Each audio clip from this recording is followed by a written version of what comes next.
The Tom Collins, a classic, simple, and refreshing drink that I love. Basically, it's gin and sparkling lemonade, or think of it as a gin sour with soda water.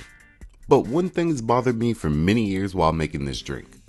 Once in a blue moon, someone requests this drink, and when I make it for them, they ask, why isn't it pink? There's some bartenders out there adding grenadine in this cocktail, and it's not someone taking a classic drink and adding a tasty ingredient to put a different spin on the cocktail. This is a bartender not knowing how to make the drink, and instead of using that wealth of knowledge in their pocket, they just grab some Rose's bright red sugar syrup and nasty sweet and sour, dump it in a glass, and call it something it's not. So here's how to properly make a Tom Collins. Grab some soda water, fresh lemon juice, simple syrup, and gin. You can build this drink in a glass, but I'm going to whip shake mine for a little added brightness. So grab your tin,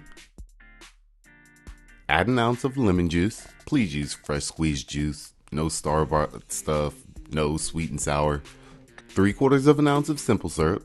Simple syrup, just simply half sugar, half water. 2 ounces of gin. London dry gin is great, but experiment and use different type of gins. Toss a couple of small cubes into your tin, whip shake, and then dump the contents into a Collins glass.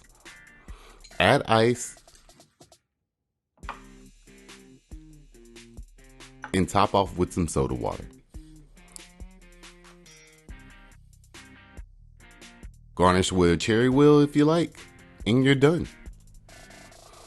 So, make the Tom Collins properly, have fun, try something new, and just have a drink.